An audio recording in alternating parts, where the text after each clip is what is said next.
The air inside Serafina's was like a carefully held breath. It was a place woven from muted colors, the gentle clinking of silver on porcelain, and the low hum of conversations too important to be spoken at full volume. Wealth wasn't just displayed here, it was inhaled. Each tablecloth was a field of white linen, each crystal glass a prism waiting to catch the light.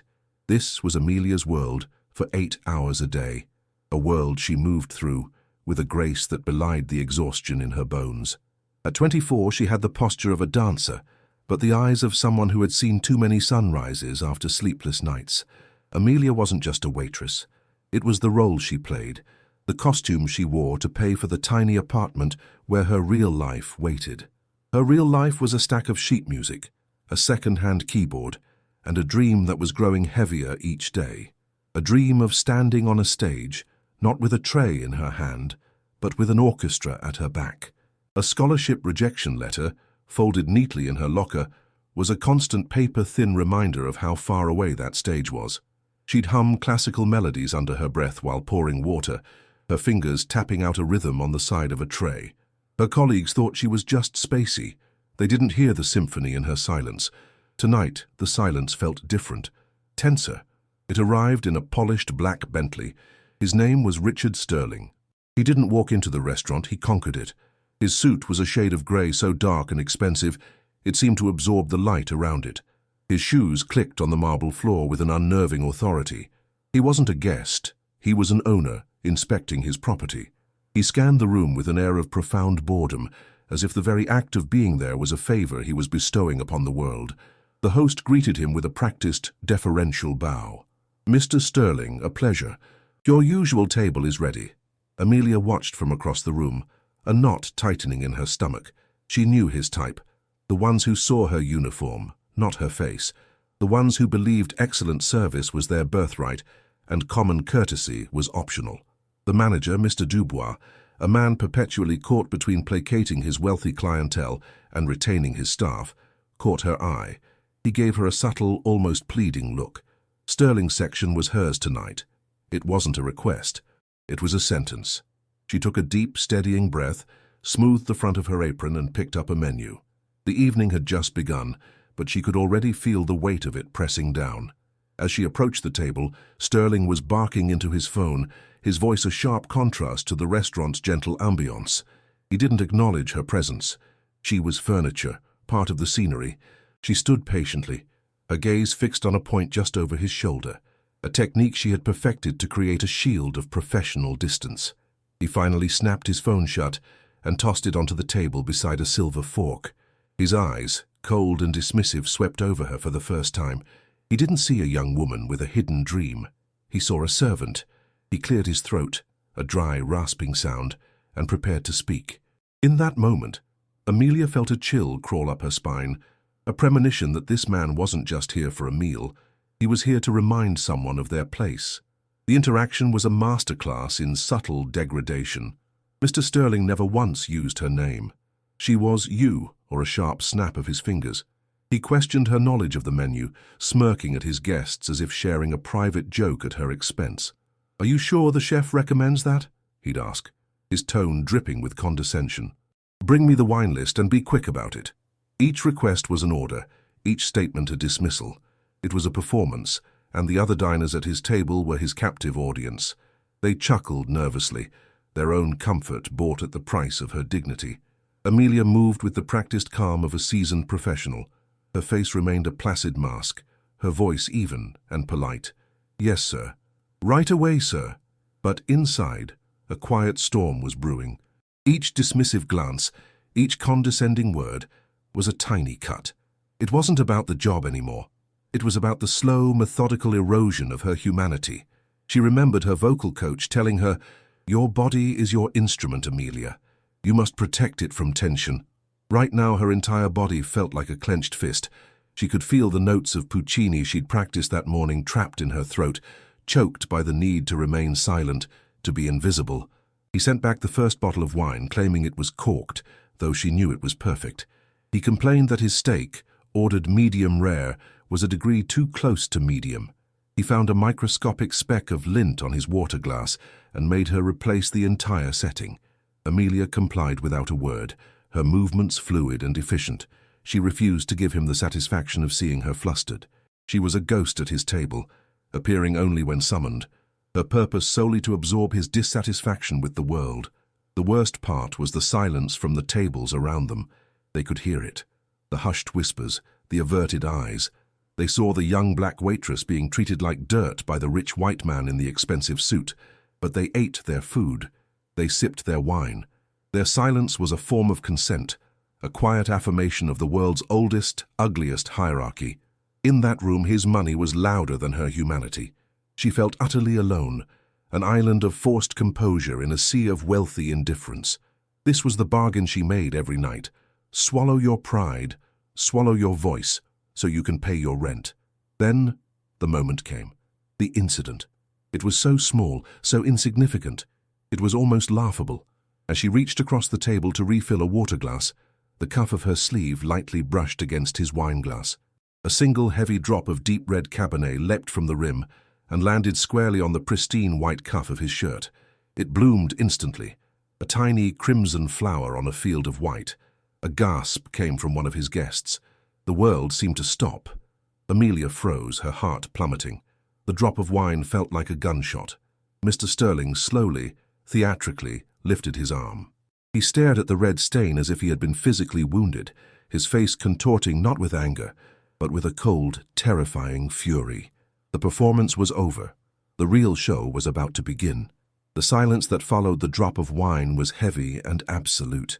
It was a vacuum, and Mr. Sterling filled it with a rage that was both performative and chillingly real. He didn't shout. Shouting was for people who had lost control. He spoke in a low, venomous tone that cut through the restaurant's quiet murmur like a shard of glass. "What did you do?" he said. Each word a stone dropped into a still pond. His eyes, which had previously dismissed her, were now locked onto her with a predator's intensity. Amelia's training kicked in. "Sir, I'm so sorry, it was an accident. Let me get you a club soda. We can get that out immediately." But he cut her off, raising a hand. "Don't you dare touch me," he hissed. He stood up, not quickly, but with a deliberate, intimidating slowness. He was a tall man, and he used his height to loom over her, casting a shadow that felt cold and suffocating. "An accident?" He let out a short, bitter laugh. "Incompetence is not an accident. It's a character flaw." He held up his arm for the entire restaurant to see the tiny red stain. "This is a $5,000 suit. The shirt is bespoke from Savile Row. Do you even know what that means?" "Of course you don't." His voice began to rise, the carefully controlled anger giving way to raw, naked contempt.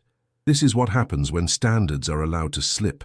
You let anyone in off the street, and this is the result." The racial undertone was no longer an undertone. It was the entire song. He wasn't just talking about her, he was talking about people like her. Mr. Dubois, the manager, scurried over, his face pale with panic.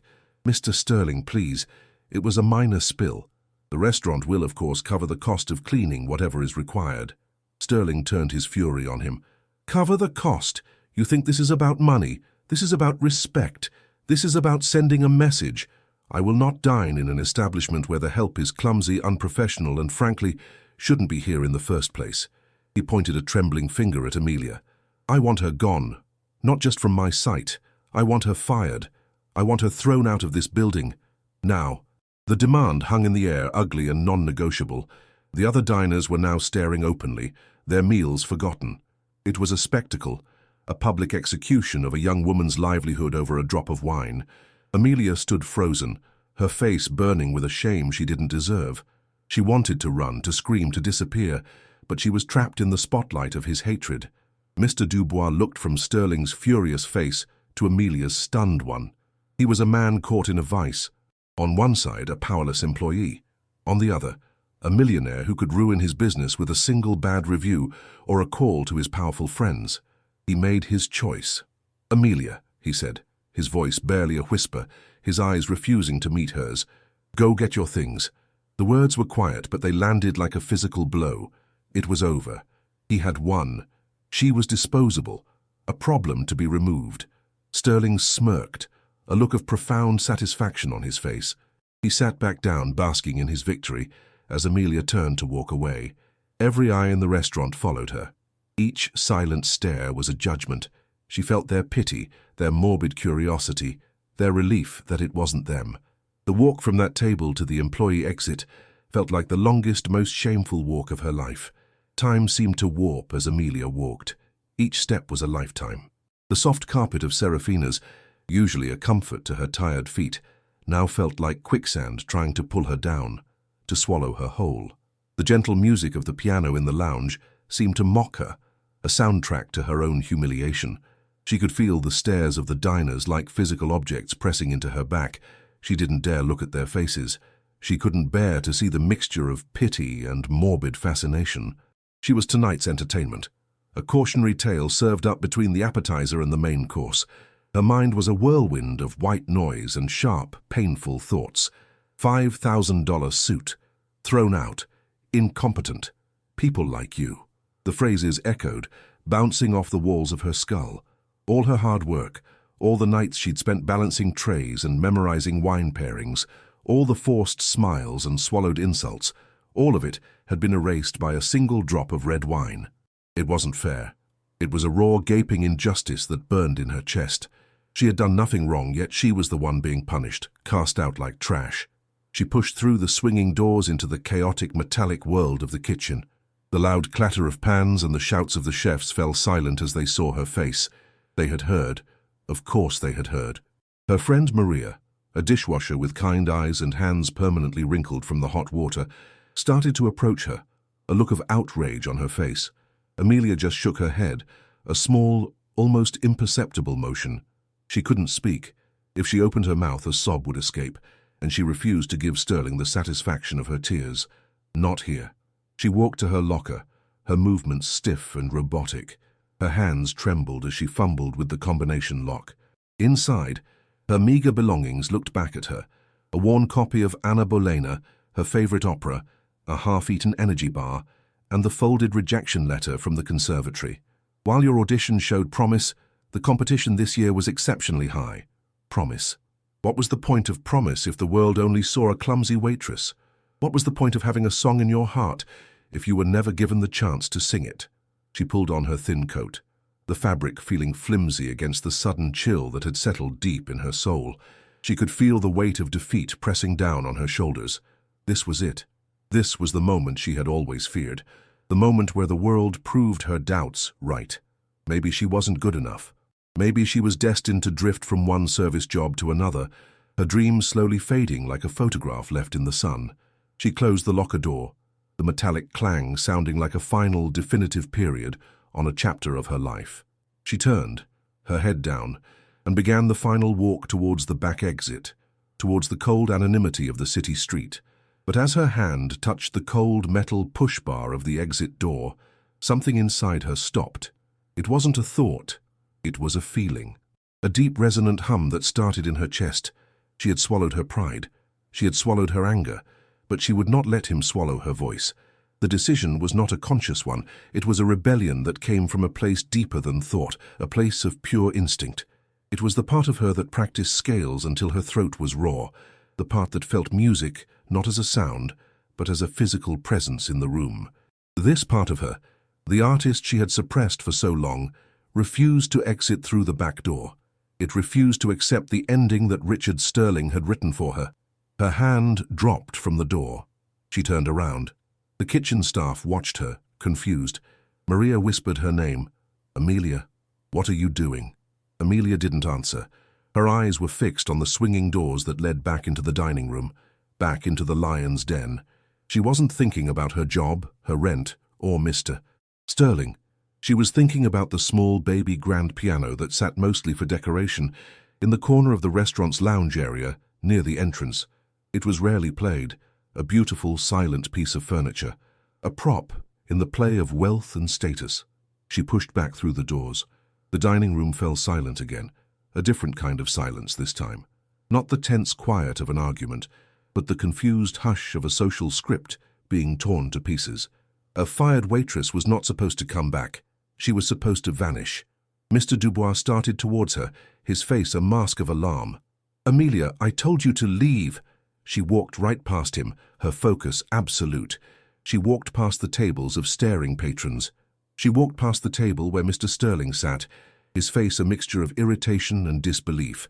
She walked as if in a trance, drawn by an invisible force. She reached the piano.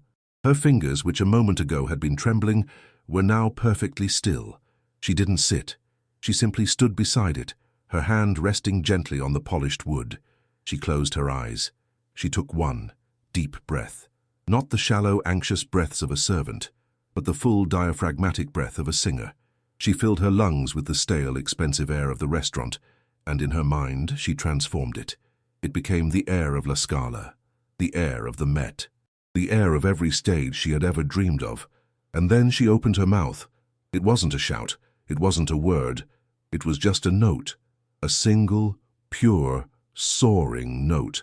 It started softly, a thread of sound, and then it swelled, impossibly, filling every corner of the room.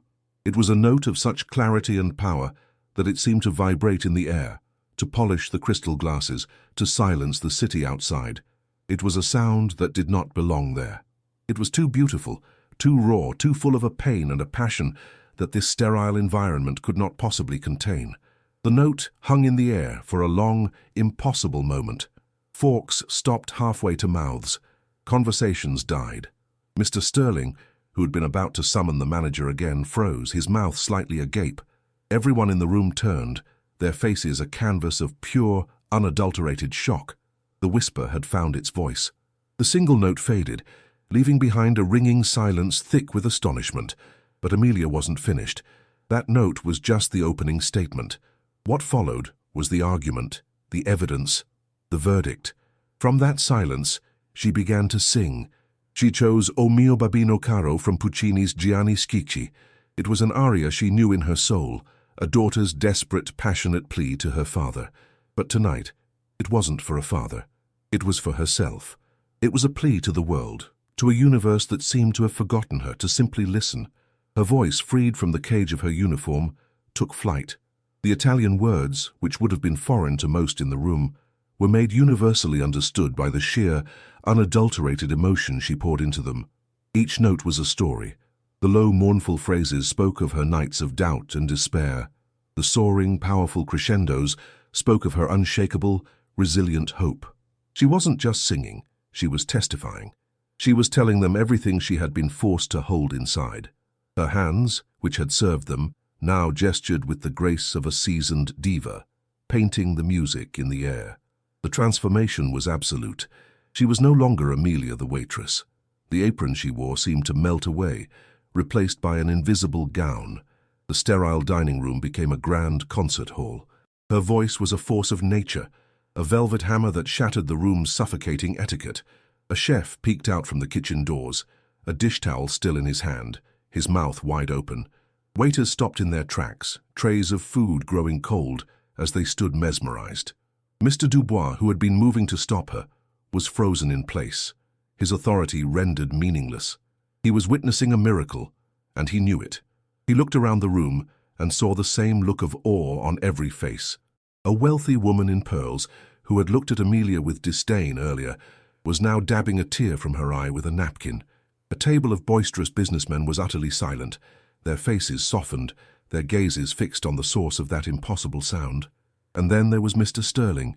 He sat at his table, a solitary island in a sea of transfixed faces. The smirk was gone. The arrogance had vanished. His face was a bizarre cocktail of confusion, disbelief, and a flicker of something else, a dawning, terrifying realization. He had dismissed this woman as nothing, a piece of dust to be swept away. But the sound she was creating was anything but nothing. It was magnificent, it was powerful. It was a sound born of a talent so immense that his money, his suit, his status, all felt cheap and insignificant in its presence. He was being diminished with every perfect note, his powerlessness exposed for all to see. Her voice filled the final bars of the aria, climbing to a climactic high note that was so pure, so powerful, it felt like a star had ignited in the center of the room. It held there, shimmering with defiance and heartbreaking beauty, before fading into a perfect, reverent silence. When the final note dissolved, the silence it left behind was profound. It was a sacred silence, the kind that follows a revelation. No one moved, no one breathed. The entire room, from the dishwashers in the back to the wealthiest patrons, was united in a single moment of shared awe. In that silence, everything was different. The social order of the room had been completely rewritten. The invisible girl had become the center of the universe. The powerful man had become a forgotten spectator. Amelia stood with her eyes closed for a moment longer, her body trembling slightly from the emotional and physical exertion. She had poured every ounce of her frustration, her hope, her pain, and her soul into that song. She had not sung for them. She had sung for herself, to reclaim the piece of her they had tried to take. When she slowly opened her eyes, she did not see the judgment and pity she had seen before. She saw a room full of strangers looking at her with a reverence she had never experienced in her life. She saw the woman in the pearls, her face streaked with tears, mouthing the words, "Thank you." She saw the businessmen, who had been laughing at Sterling's jokes, now looking at her with an expression of deep respect. She saw her friend Maria peering from the kitchen, crying openly, her face filled with a fierce, protective pride. It was as if her voice had washed over the room and cleaned it of its prejudice and indifference. For 3 glorious minutes, she had made them forget about status, race, and money. She had reminded them of something more fundamental, the transcendent power of human art. Her voice had exposed the lie of the room, the lie that the man in the expensive suit was more valuable than the woman clearing his plates, the lie that worth is measured by wealth. Her talent was the truth, and it had been undeniable. She hadn't needed to argue or fight back with words. Her art had been her weapon and her defense. It was a shield that had protected her dignity and a sword that had cut down the arrogance of her tormentor. She looked over at Mr. Sterling's table. He was still sitting, but he looked smaller, shrunken. His guests were no longer looking at him. They were looking at Amelia. He was isolated, the king of a kingdom that had just vanished. He had tried to make her invisible, and in doing so had made himself the object of scorn. The spotlight he had so cruelly shone on her had swung back around, and it was now exposing him in all his petty, ugly smallness. He avoided her gaze, staring intently at the red stain on his cuff, the very thing that had started it all. It no longer looked like a mark of her failure. It now looked like a symbol of his own. And then, from the back of the room, a single person began to clap. It wasn't loud or aggressive. It was a slow, deliberate applause of genuine appreciation. Then another person joined, and another, and another. The applause started as a ripple and quickly grew into a wave. It wasn't the polite, restrained clapping one usually heard at Serafina's. It was a roar. It was a standing ovation. One by one the diners pushed back their chairs, their half-eaten expensive meals forgotten, and got to their feet. They were clapping for the song, yes, but they were clapping for something more. They were clapping for the courage it took to sing it. They were clapping for the underdog. They were issuing a verdict on the events they had just witnessed. The sound was thunderous. It filled the room, bounced off the walls, and seemed to shake the very foundation of the building. It was the sound of justice.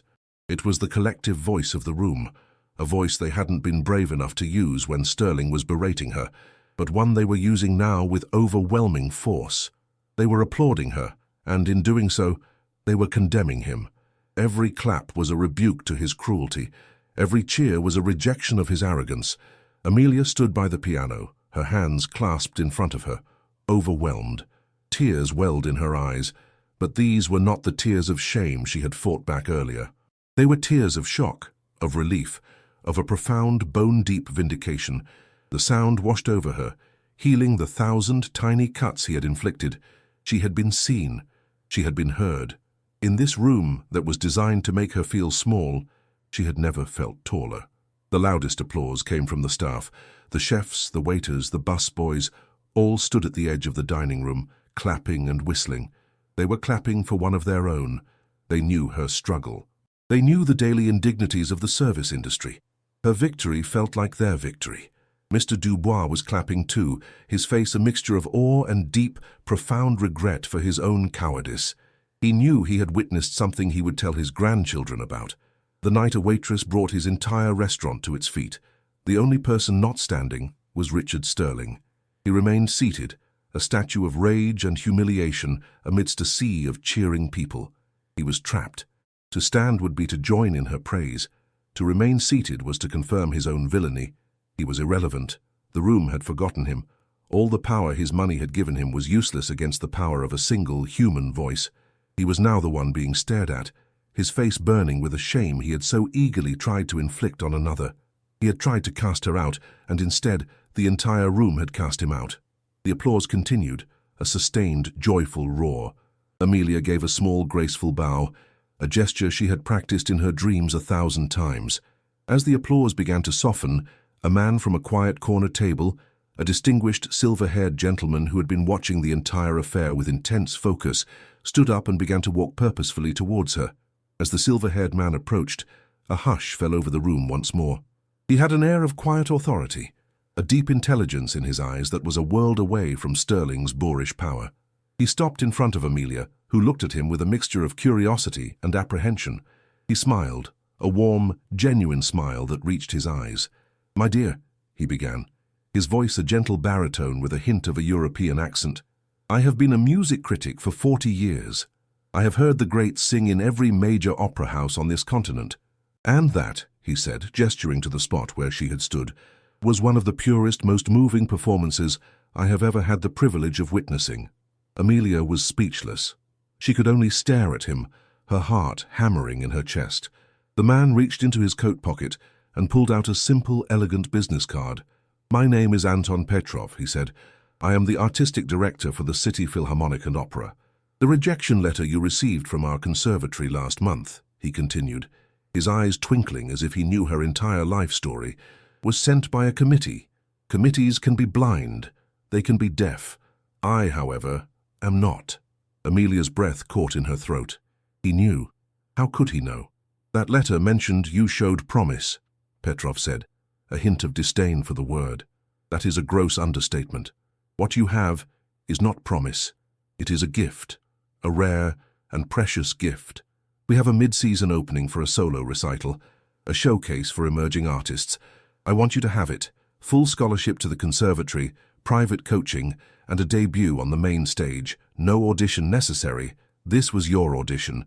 He held out the card. "If you'll have us, that is." This was it. The dream. Not a distant hope, but a tangible reality being handed to her on a small piece of cardstock. It was everything she had ever worked for, offered to her in the very place where her dignity had been stripped away just minutes earlier. It was a dizzying, beautiful reversal of fortune.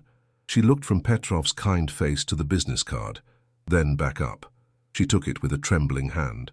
"Yes," she whispered, the single word carrying the weight of a lifetime of hope. "Yes, thank you." At that moment, Mr. Dubois rushed over, apologizing profusely, offering her job back, offering her anything. She just smiled politely. That part of her life was over. From the corner of her eye, she saw Mr. Sterling trying to make a quiet exit, his face a thundercloud of fury. He was trying to slip away to escape the scene of his own downfall, but before he could reach the door, Maestro Petrov's voice cut through the air. "Oh, and Mr. Sterling," he called out, his voice now carrying a distinct chill. Sterling froze. "I am a patron of this orchestra, and a friend to many on its board. I will be sure to share the story of the incredible artistic discovery we all made here tonight. Your name, I assure you, will be part of the story." It was a calm, calculated threat, a promise of social consequence. Sterling didn't respond. He simply fled, a disgraced king abandoning his castle. Amelia watched him go, not with hatred, but with a quiet sense of peace. She had her justice, and it was far sweeter than revenge. The story of that night at Serafina's became a quiet legend in the city. It was whispered in other fine dining rooms, retold in the green rooms of theatres, and shared among struggling artists as a parable of hope. It was the story of how a single song had toppled a titan and launched a star.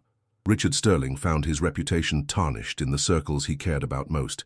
His name became synonymous with petty cruelty. People who had once courted his favor now avoided his calls. The story, as Maestro Petrov had promised, followed him. His true punishment wasn't financial. It was the loss of the one thing he treasured most, his status. He had been exposed as a man of great wealth but of no value. And Amelia flew. The debut recital was a triumph. The posters showed her face, not in the shadows of a restaurant, but glowing in the warm light of the stage. When she walked out, she didn't see diners or judges. She saw a sea of expectant faces, people who had come not to be served, but to be moved. And when she opened her mouth to sing, there was no desperation or defiance in her voice anymore. There was only joy, the joy of an artist living her truth, her voice finally free, soaring into the world where it had always belonged. She became a celebrated soprano, but she never forgot the feel of a worn-out apron or the sting of a dismissive glance. The true moral of the story isn't about revenge. It isn't even about a millionaire getting what he deserved.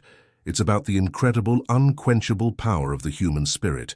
It's a reminder that there is a song inside every one of us, whether we are a CEO, a teacher, a janitor, or a waitress. We all carry a hidden gift, a secret passion, a quiet dignity that no amount of money can buy and no amount of prejudice can permanently erase. True strength isn't about how high you can climb, but about how you rise after you've been knocked down. True worth isn't in the clothes you wear or the car you drive. It's in the grace you show to others and the courage you have to let your own voice, whatever it may be heard. Amelia didn't defeat Mr. Sterling by lowering herself to his level. She defeated him by rising above it, by choosing not to be defined by his hatred, but to be defined by her art. She reminded a room full of people and all of us that the most powerful force in the world is not wealth or status, but a single authentic voice singing its truth in a world that desperately needs to hear it. If this story touched you, don't forget to like, comment your thoughts, and subscribe for more powerful life lessons every week. Video Deep Research Canvas. Gemini can make mistakes, so double-check it.